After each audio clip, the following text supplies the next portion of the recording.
తూర్పు దేశాలలో సాంప్రదాయకంగా ఒక వ్యక్తికి వివాహానికై అర్హత ఉందా అని చూస్తారు.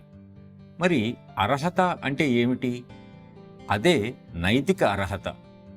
నేను దాంపత్య జీవితం అనే ఈ శిక్షణ కార్యక్రమాలలోని ఒడిదుడుకులను తట్టుకోవడానికి సిద్ధంగా ఉన్నానా? నాకు బిడ్డలు కలిగితే నేను వారికి తండ్రిగా వ్యవహరించగలనా? నా భార్య వారికి తల్లిగా ప్రవర్తించగలదా? మేము పిల్లల కోసం ఎన్ని త్యాగాలైనా చేయటానికి సిద్ధంగా ఉన్నామా?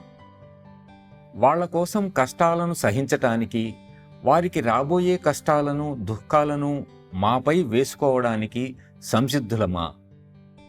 వారికి ముందుండి కంటికి రెప్పలా రక్షణ కవచంలా ఉండి వారిని కాపాడగలమా?